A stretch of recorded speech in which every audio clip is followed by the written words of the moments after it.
Swift chart looks horrendous, right? It's awful. But Yeah, I was it's looking at at that as 72 well. cents. Guess what? There's people that bought this at a penny. Yeah. They're up 72x still, right? Like, and maybe this thing ends up going, and maybe it doesn't go back to all-time highs, but maybe it goes up here or something, and then they finally cash out. But everyone's different. So what you see online, when you see people talk about their bags or their positioning, like one of the things that drives me the most crazy. So you got like a guy like, it used to be Benjamin Blunt's, or maybe that's what it is now. Smart contractor. Now it's Benjamin Blunt's, I think. And he'll post, you know, okay, Solana did this. Okay, 5 wave. He's an Elliott wave guy, which I don't understand whatsoever. Blunt's Capital, is that him? Blunt's Yeah, Capital. Blunt's Capital, yeah. And then he says, oh, based on this, actually new highs. And people go, oh, you were bearish. Yeah. Now you're bullish. Like, Yeah. it's like, dude, but he's a trader. You don't know how he trades. He might be looking at this and say, okay, well, I'm bullish for the next 3 days, and then new information is presented, and now you change your bias. Where versus a guy like Murad, who every month has just tweeted out all-time high, the bull run hasn't started.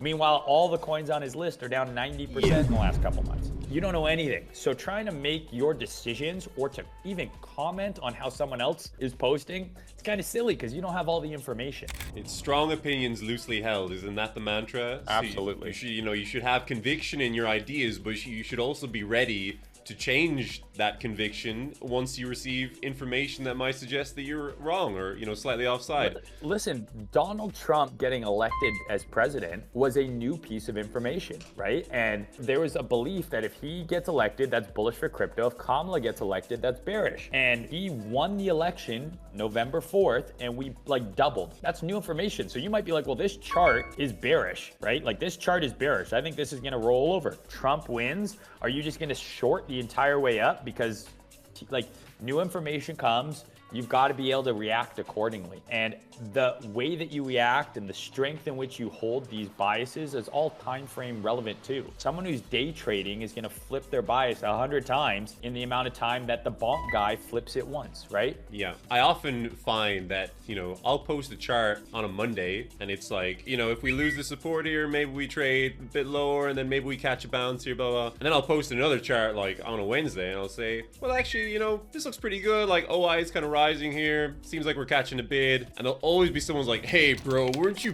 bearish like 2 days ago? It's like, well, yeah, but I mean, not only is my bias changing based on, you know, what the market is doing on a day-to-day basis, but also like a lot of the time you're just exploring possibility, like, you know what I mean? It's like trading isn't about certainties, right? And I feel like that's a mistake that a lot of beginners make, is like you're never dealing with these 100% outcomes, right? You're never dealing with this, oh, this is guaranteed to happen. And in fact, if you do that, that's the road to ruin, because, you know, all it takes is to be wrong once and, you know, you can blow up an entire account. It's just about taking risk-adjusted bets on what you think is likely to occur. 100%. It's if this, then that. You need to be 100% certain in your trade idea in that you're willing to put money behind it. But at the end of the day, if that trade idea is wrong, you move on.